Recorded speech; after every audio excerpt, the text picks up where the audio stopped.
Muito bem-vindos e muito bem-vindas ao lançamento do projeto comercial das eleições de 2022 no Google Brasil. Eu sou Cássio Brandão, homem branco, cabelos castanhos escuros. Eu uso óculos e estou vestindo um terno cinza com uma camisa branca. No meu fundo, uma parede de madeiras e plantas, tanto do lado esquerdo quanto do lado direito, com o logo do Google no centro.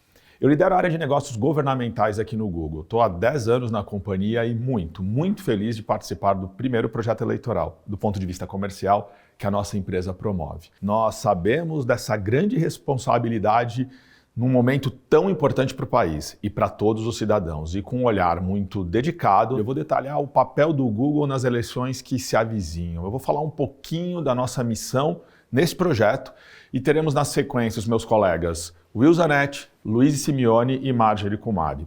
Eles vão detalhar as nossas soluções e o poder de mobilização, influência e entendimento de comportamento através de cada um dos nossos produtos. Depois, a nossa especialista em direito eleitoral, a doutora Natália Kuchar, vai explorar o relatório de transparência, todas as regras que envolvem o pleito em outubro. E por fim, eu voltarei aqui na conversa com vocês para apresentar o nosso time, as pessoas que vão trabalhar nessa jornada que vai definir o futuro governamental pelos próximos 4 anos. Olá a todos e a todas. É um prazer estar aqui com vocês no lançamento do projeto comercial das eleições de 2022 do Google. Em nome da acessibilidade, eu queria dizer que eu sou o Fábio Coelho, sou um homem de pele clara, cabelos escuros, estou gravando esse vídeo aqui da minha casa, estou com um pullover azul e no fundo tem vários livros e coisas aqui que representam a minha família. Eu sou o presidente do Google Brasil há 11 anos. Nesses 11 anos, a gente atravessou uma Copa do Mundo, uma Olimpíada, várias eleições e vimos o brasileiro se conectar de vez. Isso ficou ainda mais forte nos últimos 2 anos. Graças à tecnologia, nós podemos trabalhar de casa, estudar de casa, fazer comércio, nos divertir, acompanhar a vida da sociedade brasileira. Cada um de nós pode tomar decisões de consumo, de estudo, de trabalho, se informar e aprender mais. Esse ano de 2022 é um ano chave para a nossa democracia. E nós estamos trabalhando forte e ainda mais nesse momento de retomada econômica, sendo um ano tão importante para a nossa democracia. O Brasil tem, em 2022, uma oportunidade única de acelerar a sua recuperação econômica de forma inclusiva. Uma oportunidade de ajudar os brasileiros a se informar melhor e a exercer a sua plena cidadania. A tecnologia foi fundamental para o país atravessar o momento mais agudo da nossa crise dos últimos 2 anos. Agora, a gente acredita que a digitalização pode ser a mola propulsora capaz de promover a inovação, o desenvolvimento sustentável e o acesso dos cidadãos à informação, conhecimento, diversão, comércio, estudos e muito mais. Eu gostaria de começar minha rápida apresentação contando um pouco sobre o Google no Brasil. Afinal, o Google está aqui há 17 anos e hoje temos mais de 1.400 funcionários operando em território nacional. O Brasil, motivo de orgulho nosso, é um dos principais mercados para muitas das nossas plataformas. Para o buscador, para o YouTube, para o Chrome, para o Android, para o Waze, para o Google Cloud e várias outras plataformas. E nós não poupamos esforços para continuar evoluindo as nossas soluções, trazendo mais produtos e serviços para ajudar a movimentar a nossa economia brasileira e trazendo também soluções que possam ter impacto e relevância econômica e social.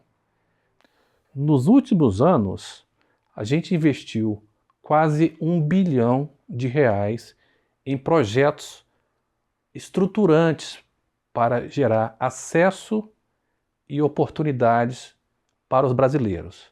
Isso passa por cabos submarinos, passa por uma nova região de processamento em nuvem, passa por a criação do Google Campus em São Paulo, que já acelerou mais de 300 startups, passa por aumento de infraestrutura do nosso escritório em São Paulo e passa por aumentar ainda mais a capacidade de processamento e de utilização dos nossos serviços. Nós temos 2 escritórios em São Paulo, um grande escritório de engenharia, que é um centro para toda a América Latina, em Belo Horizonte, além de ter várias outras presenças espalhadas pelo Brasil. O impacto econômico do Google, segundo o nosso último relatório divulgado há pouco tempo, foi de 67 bilhões de reais, com mais de 207 mil empresas participando desse ecossistema. Eu acho que é importante ressaltar que nós do Google acreditamos na democracia, somos apartidários, somos neutros e olhamos para as eleições de outubro como uma oportunidade sem igual de conectar todos os candidatos e partidos aos seus eleitores. As nossas plataformas podem ajudar a esclarecer dúvidas e amplificar discussões democráticas. Desde o ano passado, uma série de esforços já foram anunciados, tendo uma parceria nossa com o TSE, e uma série de esforços internos foram feitos para que a gente pudesse ter soluções customizadas para a realidade eleitoral brasileira. Fazemos isso porque acreditamos fortemente em uma participação social mais informada nesse momento tão importante para a democracia brasileira. Mais uma vez, muito obrigado. Contem com o Google. Vamos ter um processo eleitoral brasileiro, como sempre, de qualidade. E a gente espera estar perto de vocês para que vocês possam usar das nossas plataformas para que os seus candidatos, partidos, propostas e ideias estejam disponíveis para todo mundo. Eu queria convidar agora o Cássio Brandão, que vai continuar essa sessão com vocês. Uma vez mais, muito obrigado.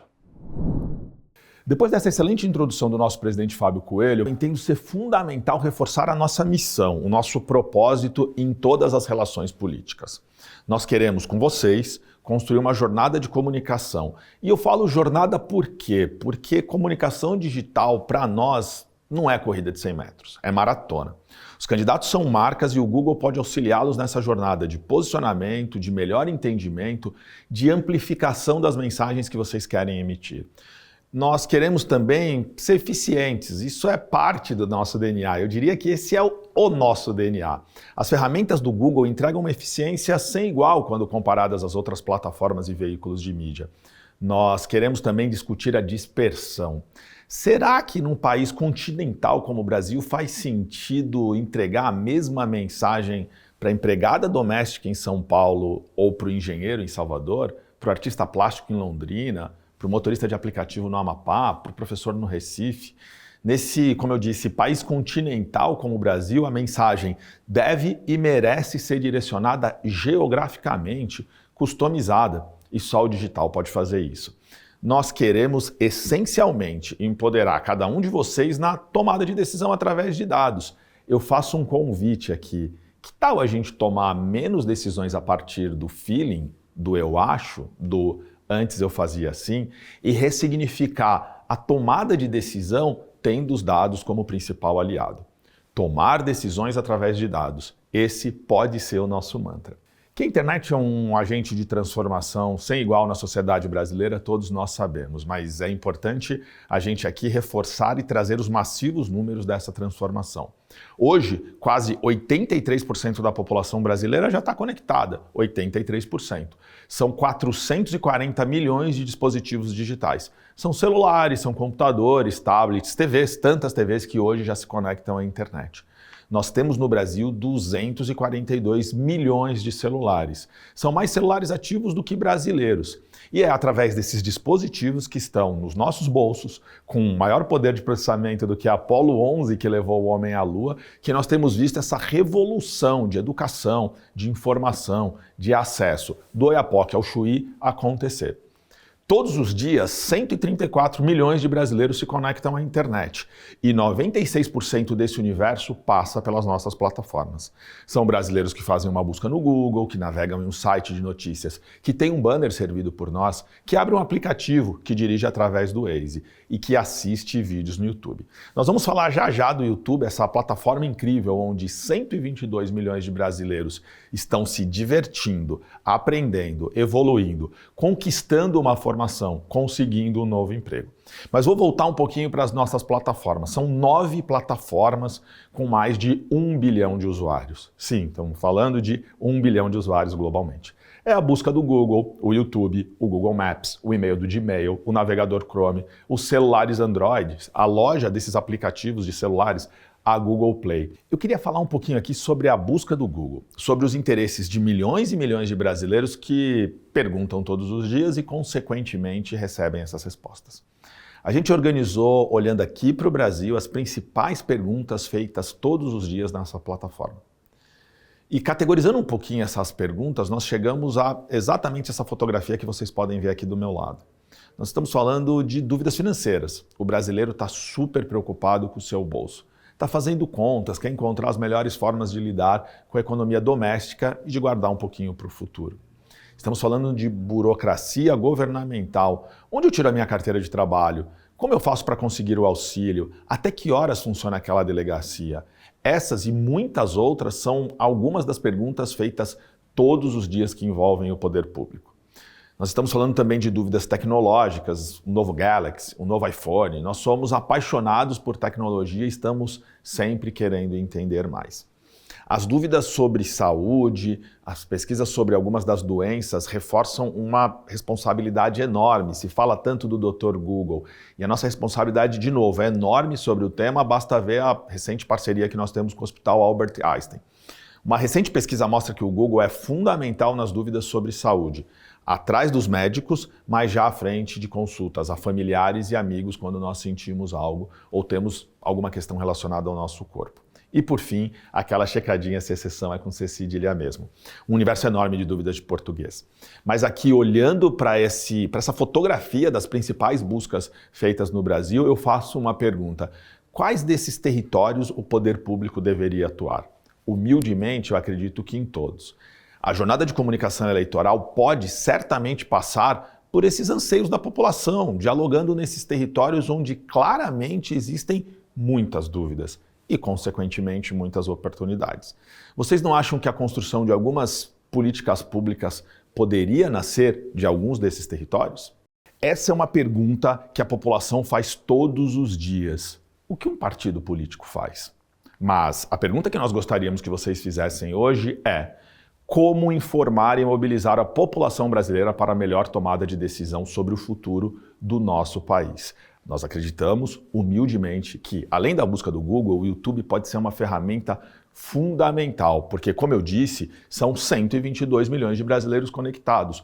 O YouTube está presente na vida de quase todos os brasileiros, com uma penetração altíssima, acima dos 95% da população conectada em todas as regiões do Brasil, como vocês podem ver nesse mapa. E para fechar minha fala aqui, antes de passar para o meu colega Will Zanetti, eu queria mostrar esse gráfico que detalha o tempo de consumo entre o YouTube e a TV de janeiro de 2019 aos dias de hoje. Com um consumo médio de mais de 6 horas por semana, nós entendemos que essa incrível plataforma será fundamental na construção de uma comunicação ágil, eficiente e sem dispersão. Vai ser fundamental para todos vocês, candidatos e partidos políticos, como eu falei lá no início, que a gente possa tomar as melhores decisões através de dados. E agora, para falar mais dela, do YouTube, dessa plataforma que a gente é tão apaixonado, eu convido o meu colega, Will. Por favor, é com você, meu caro. Cássio, muito obrigado. Pessoal, é um prazer estar com vocês aqui. Obrigado pelo tempo de vocês. Eu sou o Will, eu sou responsável pelo YouTube para clientes de bens de consumo e para a Gov. Eu sou um homem branco, vestindo uma camisa preta e uma calça preta, de óculos e barba. É um prazer estar com vocês e auxiliar nesse processo de eleições ao longo dos próximos meses. A minha intenção com vocês hoje é falar sobre o YouTube e como o YouTube pode ser um agente de influência ao longo dessa campanha. Para a gente, a influência é algo extremamente importante. É a capacidade que a gente tem de gerar uma reação em alguém. Produzir uma reação em alguém significa que aquela pessoa foi impactada, ela entendeu o conteúdo e ela teve uma ação em relação àquilo. Seja comprar algo, considerar algo, se inscrever em alguma coisa, querer saber mais sobre determinado conteúdo. E a influência é o resultado esperado de qualquer publicidade, de qualquer campanha publicitária, independente do lugar do funil, seja no awareness, na consideração ou na conversão. Então, em um determinado momento, a gente vai falar para essa pessoa que nós existimos, como podemos ser considerados, e esperar que ela faça algo no final desse processo. O YouTube tem um papel fundamental nessa jornada, né, de conhecimento, de consideração e de conversão. Mas por que o YouTube é capaz de gerar influência? Ou como que o YouTube opera para gerar influência? Qual é a função por trás de todos os mecanismos que ele tem à disposição para que uma influência aconteça? O primeiro passo importante é considerar que o YouTube tem um conteúdo plural, imersivo e democrático. Nós temos várias vozes falando sobre o mesmo assunto, sobre assuntos diferentes, muitas vezes pontos de vista diferentes sobre o mesmo assunto, e essa é a essência do YouTube. Ressignificar a fonte de influência e fomentar a expressão cultural de cada uma das pessoas que se aventuram a falar no YouTube, e das marcas. E para milhares de brasileiros, é uma ferramenta de trabalho. O termo influencer começa a existir a partir do YouTube. Hoje no Brasil existem mais de 1.000 criadores com mais de 1 milhão de inscritos. Então nós temos aqui uma plataforma com muito conteúdo, distribuído em várias vozes, com vários criadores, que ressignifica a maneira que a gente consome conteúdo, que a gente devolve isso como feedback e retroalimenta esse processo. Por sinal, numa pesquisa recente que nós fizemos, mais de 80% dos entrevistados falaram que o YouTube os ajuda a aprender coisas novas, o tempo todo. Além de ser um lugar onde as pessoas vão para buscar conteúdo, é um conteúdo que se renova, é um conteúdo que reflete o que a sociedade está vivendo naquele momento. E isso é extremamente importante. No final, a gente está falando também que 68% desses entrevistados falam que ajudam a se situar com o mundo, com os fatos que estão acontecendo. É um lugar de destino. O YouTube é um lugar para onde as pessoas vão para se conectar com a realidade, não só delas, mas de tudo que está acontecendo ao entorno delas. Pessoas que entram no YouTube para buscar como dar nó em gravata, como ser confiante, como aprender a beijar e como votar. E aqui para a gente é extremamente importante. Se o YouTube é capaz de gerar influência através de um ambiente onde as pessoas estão dispostas a conhecer mais, saber mais, temos que usar isso a nosso favor. Temos aqui uma grande oportunidade de ser esse agente de influência neste assunto, apresentando os planos de governo, as propostas, como que cada uma das regiões vai ser refletida nessa intenção de governar. E outro ponto importante são as pessoas, o público com quem a gente vai falar. Hoje no Brasil, mais de 95% da população conectada acessa o YouTube. Ou seja, quase 100% das pessoas que têm acesso à internet estão também no YouTube. E de formas diferentes em suas regiões, com alta penetração em cada uma delas. 98% no Norte, 97% no Nordeste, 95% no Sul. Ou seja, nós temos a capacidade e a possibilidade de falar de diferentes formas com as diferentes pessoas de cada uma das regiões, em suas realidades, em suas necessidades. E isso para uma plataforma de eleições é extremamente importante. Falar com sotaques corretos, falar sobre as necessidades e a importância de cada uma das regiões. Além de estarmos presentes em todo o território nacional, em apenas um dia o YouTube consegue ser massivo. São mais de 50 milhões de pessoas podendo ser impactadas em 24 horas. E isso numa campanha é extremamente importante, porque eu posso concentrar minha mensagem para construir um impacto relevante ao longo da campanha, ao longo do processo. E por último, a tecnologia, base de todas as soluções do Google. É através dela que nós conseguimos conectar as marcas com o conteúdo e com a audiência. Hoje o YouTube está presente na jornada diária de todos os seus usuários, seja no bolso, através do celular, seja em casa, no trabalho, no computador, ou na sala de estar através da televisão conectada. Hoje são mais de 60 milhões de pessoas que acessam o YouTube e assistem os vídeos do YouTube através das TVs na sua própria sala, utilizando a maior tela de todas. Isso nos coloca uma questão muito importante. Quando temos a capacidade de distribuição massiva dessa maneira em diferentes devices, qual é o conteúdo que eu deveria colocar no YouTube? Qual é a mensagem que eu deveria passar? Como é que eu me organizo para ter diferentes pedaços da mesma história sendo entregues ao longo do tempo para essas pessoas? E é sobre isso que minha colega Lu vai falar no próximo bloco. Muito obrigado. Obrigada, Will. Oi, pessoal. Eu sou Luísa Simeone, mulher branca, de cabelos loiros claros e usando óculos com armação preta. Estou vestindo uma camisa preta com botões pretos e dourados. Sou executiva de contas no Google e agora que o Will mostrou tão bem todo o poder de influência do YouTube, eu quero contar para vocês como aproveitar da melhor forma todas as oportunidades que a plataforma pode desbloquear para candidatos e partidos através de conteúdo. Bom, eu já consigo dizer para vocês que não basta apenas publicar um conteúdo e torcer para que ele tenha o impacto esperado. É preciso estratégia para conquistar engajamento e diferenciação. No final de março, o videoclipe mais recente da Anitta para a música Envolver ultrapassou a marca de 100 milhões de visualizações e se tornou o quarto vídeo mais assistido no YouTube.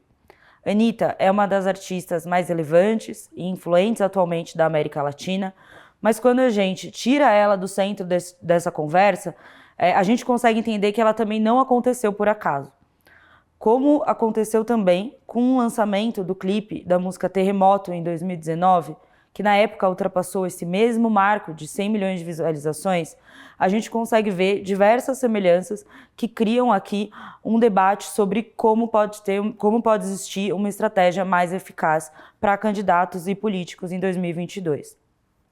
Um ecossistema de relevância foi criado de forma constante com diversos tipos de conteúdo, com shows ao vivo, aulas de coreografia, reacts ou reações de pessoas ao videoclipe, vídeos com letra da música.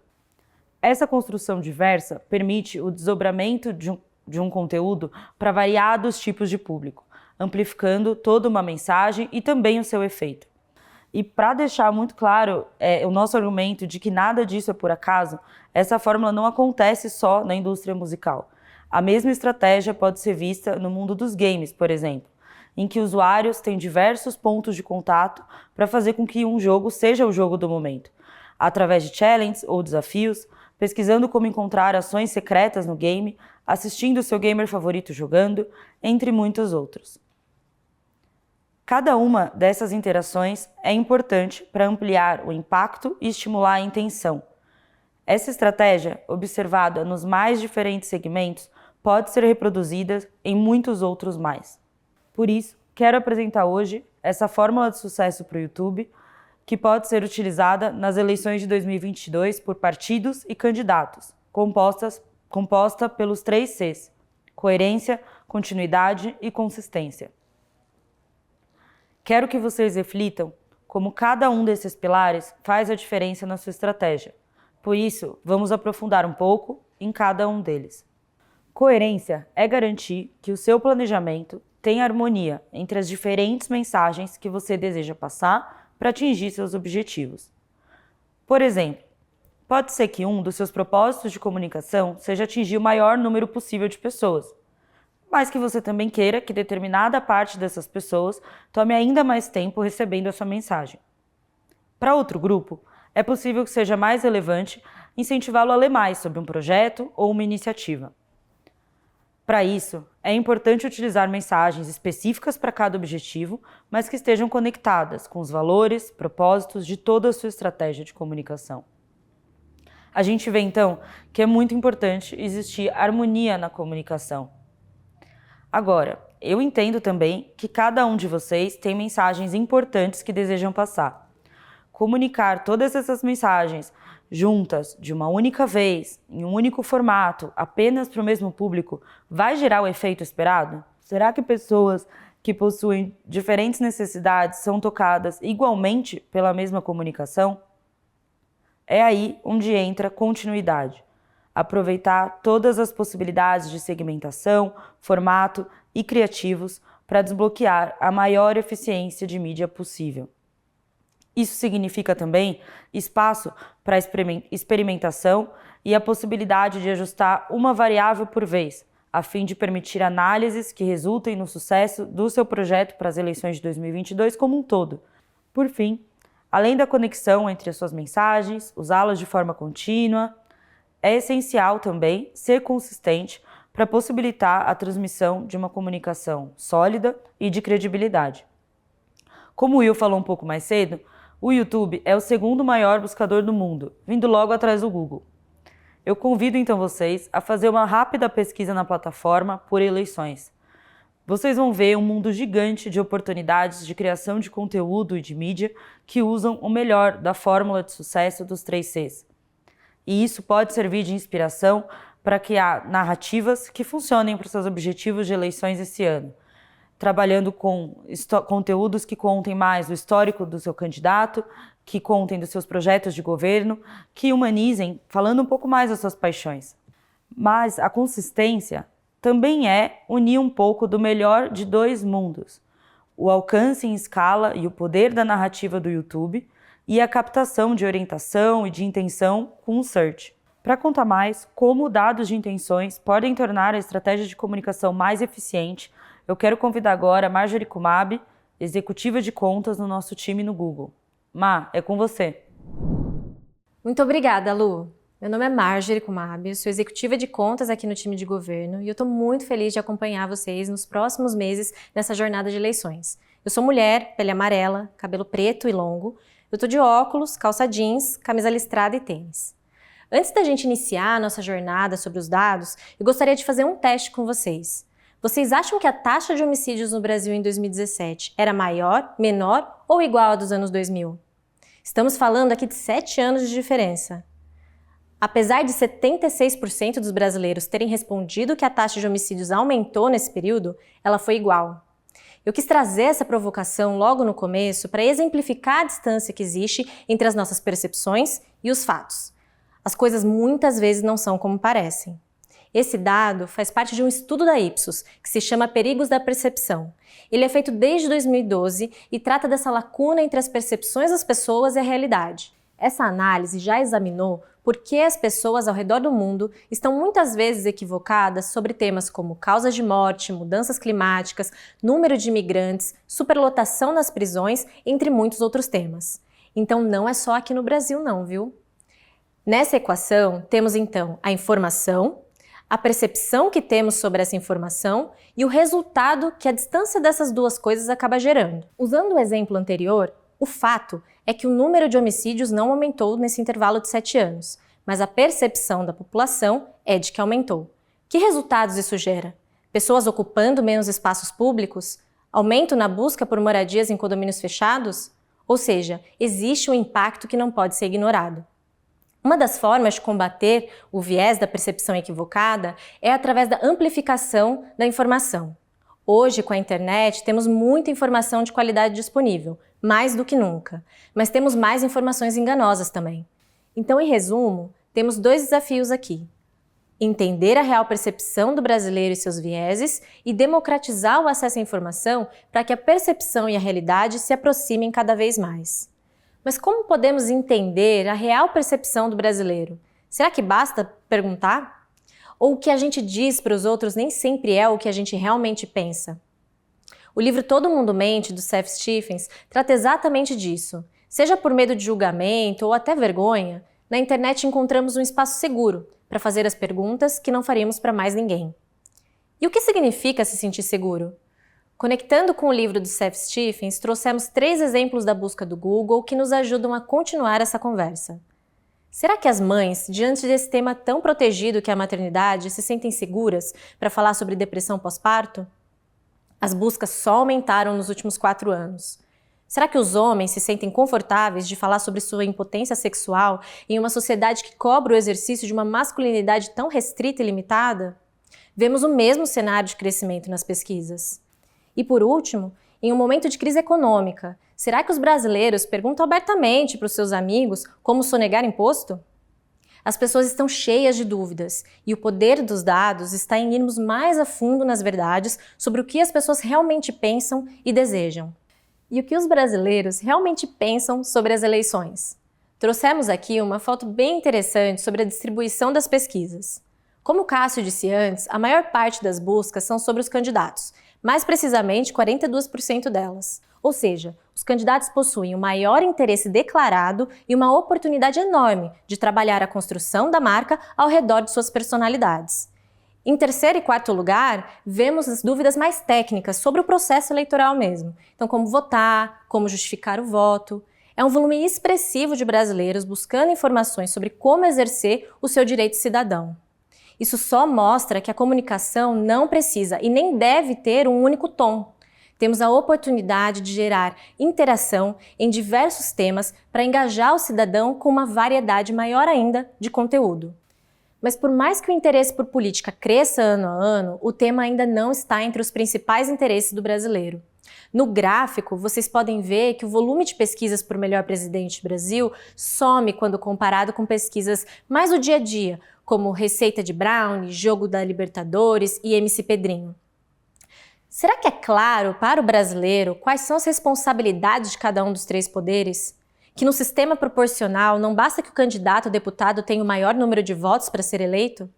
Como nós, cidadãos, podemos votar de forma consciente sem entender todas essas regras? Existe uma enorme oportunidade de criar uma cultura de ação cívica. Podemos ser muito mais politizados. Além disso, apesar da política estar inserida no nosso dia a dia, o brasileiro se mobiliza ao redor do território apenas de forma sazonal. Trouxemos 2 exemplos aqui, tanto para as pesquisas sobre eleições, como para a pesquisa sobre presidente. Em ambos os gráficos, vemos picos de interesse, ou seja, precisamos trazer os assuntos políticos para a rotina do brasileiro, engajar a população, mostrando a importância do tema e o papel da sociedade na sua tomada de decisão. O que nós vemos aqui é uma oportunidade muito clara de utilizar os dados de forma estruturada na tomada de decisão e nossas plataformas para potencializar suas iniciativas, sua campanha. A gente passou essa última hora contando para vocês como construir uma jornada de comunicação. Essa jornada traz muitas responsabilidades, decorrentes das regras das nossas plataformas e da própria legislação eleitoral. E ninguém melhor para explicar essas regras do que a doutora Nath Kuchar. Muito obrigada, Marjorie. E aqui é Natália Kuchar, eu sou advogada do Google na área de publicidade já tem um par de anos. Eu sou uma mulher branca, eu tenho cabelo comprido moreno, com uns tons de loiro. Eu estou usando um macacão preto sem mangas e sapatos dourados. E eu estou muito feliz de estar com todos vocês aqui hoje, ainda que virtualmente. E eu queria falar um pouco sobre a nossa plataforma de publicidade, o Google Ads. Ele é o canal de comunicação que serve tanto para os anunciantes pequenos, para aqueles pequenos comércios locais, familiares, quanto para as grandes marcas globais. Ele é o canal que os anunciantes usam para fazer tanto os anúncios de texto que vão para a busca, quanto os anúncios de vídeo do YouTube, quanto os anúncios que estimulam, por exemplo, o download de apps. E sendo assim, ele tem essa pretensão de atender globalmente, de também estar atento às necessidades locais. E por isso que o grande pedido que a gente tem, e a primeira mensagem que eu quero passar para vocês é: se familiarizem com as nossas políticas para o Google Ads. Ele tem algumas regras que se aplicam a todos os anunciantes, tanto da esfera privada quanto da esfera pública, e vão se aplicar a vocês como anunciantes eleitorais. Algumas regras são claras, por exemplo, a gente não permite conteúdo inapropriado, a gente pede que seja identificado claramente qual que é o anunciante, a gente não permite anúncios com indutores de cliques, total do clickbait. A gente também não permite algumas coisas como, por exemplo, uso de palavrões. Isso não é só necessariamente uma questão legal, mas sim uma decisão do Google sobre o que traz ou não traz valor para os seus usuários. Como eu disse, um palavrão não é necessariamente ilegal, mas a gente entende que isso realmente numa mensagem publicitária não acrescenta nada e por isso que a gente não permite. Por favor, se atentem a essas regras, se atentem como isso funciona. Caso haja um problema, o seu anúncio pode ser pausado, é dada a oportunidade de correção, mas para evitar demoras nesse processo, por favor, fiquem familiarizados, fiquem atentos e conheçam a política de publicidade do Google. Além disso, eu queria falar também um pouco sobre os reflexos legais na publicidade. Vocês estão muito mais familiarizados do que eu, mas com as resoluções do TSE há algumas obrigações e algumas limitações na publicidade, especificamente sobre as campanhas eleitorais. Por exemplo, o prazo. Há um período determinado que o TSE permite em que seja pedido explicitamente votos, a definição atual sobre campanhas eleitorais. Isso vocês precisam se atentar e precisam aplicar. Além disso, nos termos das últimas resoluções do TSE, é necessário que todos os anúncios tenham, de forma clara e visível, a identificação propaganda eleitoral e o CPF ou CNPJ do anunciante. Por favor, se atentem a isso, coloquem isso nos criativos, coloquem isso nos anúncios de texto, porque caso a gente identifique a falta desses elementos, a gente pode sim pausar a sua campanha para que ela seja corrigida. Então, vejam também os requisitos legais relacionados a campanhas eleitorais. E aqui eu quero passar para um segundo ponto, que é sobre a nossa definição de anúncios eleitorais. A definição de anúncios eleitorais é uma novidade para as eleições esse ano e ela tem duas consequências muito importantes, que eu vou falar um pouco mais para frente. Mas o que eu quero que se atentem aqui é que essa definição de anúncios eleitorais não se confunde necessariamente com a definição de campanha eleitoral. Um anúncio eleitoral para o Google, para fins de política das nossas plataformas, é um anúncio que mencione um partido ou um candidato na esfera federal. Isso quer dizer que qualquer anúncio em que seja mencionado um senador, um deputado federal, o presidente ou vice-presidente da República, os atuais titulares, os futuros candidatos, entra dentro dessa política. Isso não é necessariamente uma campanha eleitoral. Por exemplo, um anúncio de filiação partidária, em que é mencionado um partido, não está dentro das regras do TSE sobre campanha eleitoral, sobre pedido de voto, mas para o Google já vai ser considerado um anúncio eleitoral. E quais são as duas consequências que eu mencionei? A primeira delas é a necessidade de um processo de verificação, em que a gente vai checar a identidade desse anunciante, e o segundo é o relatório de transparência. Sobre o processo de verificação, ele começou em outubro do ano passado e passou a ser obrigatório em 17 de novembro, e ele trouxe essa necessidade de verificação de identidade. Isto é, a gente quer confirmar que aquele anunciante é quem ele declara ser. Tão somente isso. Por favor, chequem se seus anúncios, suas contas de Google Ads já foram verificadas e, se não forem, usem o QR Code para acessar o formulário para verificação voluntária. Vocês vão ver que é um processo simples em que vocês preenchem quais são as informações corporativas da entidade, do partido, da campanha que vai estar gerenciando essa conta e alguns documentos básicos só para, de novo, verificar que você é quem você declara ser. Então, somente isso. E, de novo, ele é aplicável para todos os anúncios eleitorais na definição do Google, não necessariamente na definição legal. E sobre o relatório de transparência, uma vez identificados esses anúncios eleitorais, eles vão alimentar esse relatório de transparência que a gente vai publicar a partir dos primeiros semestres desse ano, antes das eleições.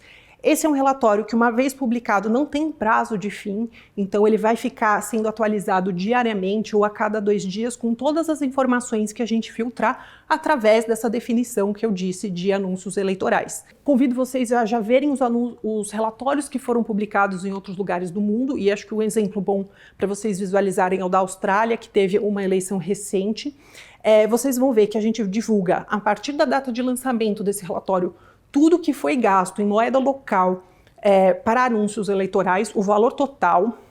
Além disso, há uma biblioteca de anúncios em que vocês podem visualizar cada um dos anúncios que entram dentro dessa categoria. Isso é possível ver o vídeo que foi impulsionado, é possível ver o anúncio de texto que apareceu no Google Search e algumas características desse anúncio. Por exemplo, como que foi feito o direcionamento por gênero, houve um direcionamento por localidade. Essas informações vão estar disponíveis não só para vocês, candidatos, mas para todos os usuários no Brasil. E o Google entende que essa é uma coisa muito importante para trazer transparência e seriedade para esse processo eleitoral. Às vezes, os anunciantes não seguem exatamente as nossas regras e vocês podem se deparar com anúncios que, de forma clara ou menos clara, violem as políticas de publicidade do Google. Nesses casos, por favor, denuncie. Ainda que a gente tenha alguns filtros automáticos, a gente tenha times dedicados para fazer esse controle, coisas acontecem, há algumas regras que dependem um pouco mais de interpretação, de sutilezas de linguagem. Nesse caso, por favor, usem o formulário, o link, o QR Code está na tela, para fazerem esse tipo de denúncia. Acho que um pedido muito importante é para vocês notarem como você faz a denúncia de um anúncio, porque é importante pegar o link que identifique o anúncio em si e não a página de destino. E é uma sutileza. Como que você pode fazer isso? Esse formulário explica como que você pega esse link, clica com o botão direito, copia e cola aqui. Isso é importante até caso vocês venham ter problemas e forem denunciar perante a Justiça Eleitoral. Essa é a melhor forma de identificar qual é o anúncio que vocês estão reclamando, estão trazendo à luz aqui para nós. Além disso, não só na parte de anúncios, mas também em outros produtos do Google vocês podem se deparar com conteúdos problemáticos. Pode ser um vídeo no YouTube, pode ser um local no Google Maps.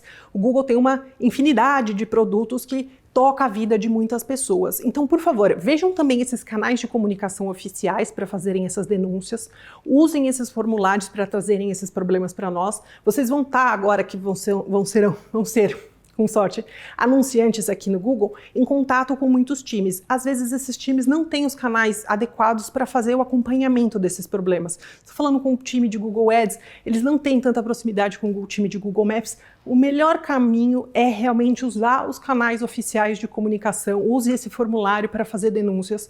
Ele é aberto para todos os usuários, não é necessário pagar nada, não é necessário ter qualquer tipo de relacionamento especial com a gente. Ele é aberto e a gente pede para que, sim, todos os usuários utilizem esses canais para a gente melhorar as nossas plataformas também. Por fim, nós entendemos que, especialmente durante as campanhas eleitorais, problemas vão ser levados para a Justiça Eleitoral. O Google tem, através do seu convênio com o TSE, um canal de comunicação para dar efetividade e aplicação rápida para essas decisões. A gente sabe que esse é um processo que muitas vezes envolve ordens que têm o prazo de horas para serem cumpridas. A gente tem esse canal oficial de comunicação com o TSE e a gente pede que vocês, partidos e campanhas, usem o juridicobrasil@google.com, o nosso e-mail de comunicação com o departamento jurídico aqui no Brasil, como canal de comunicação oficial para qualquer coisa relacionada a questões jurídicas. Então, uma notificação jurídica, uma decisão judicial, por favor, usem esse canal de comunicação. Os times de vendas não são um canal adequado nesse sentido. Enfim, nós levamos muito a sério esse processo eleitoral e o nosso papel como plataforma e como canal de comunicação para vocês atingirem todos os eleitores potenciais durante esse processo. Te agradece muito a presença de vocês aqui e boas eleições. Olá novamente, eu espero que vocês tenham gostado desse material que nós montamos com muito carinho. E para finalizar, eu gostaria de me colocar à disposição, assim como todo o time que vai atendê-los. Então peço que vocês nos procurem para que a gente possa construir uma comunicação mais efetiva. Aqui do lado vocês podem conferir que nós teremos 3 executivos dedicados a esse projeto. O Arthur, a Marjorie e a Luíse. Arthur cuidará de PL, PP e Republicanos. A Marjorie dos partidos PT, PSB, PDT e PSOL. E a Luíse de União Brasil, Novo, MDB, PSDB e Podemos. Super importante reforçar que nós atenderemos todos os candidatos à presidência e os candidatos ao governo e ao Senado dos 5 maiores colégios eleitorais do Brasil. Se você quiser entrar em contato conosco, por favor, só mandar um e-mail para eleições2022-external@google.com. É isso. Muito obrigado pelo tempo de vocês. Nos encontramos até o dia 3 de outubro. Um abraço.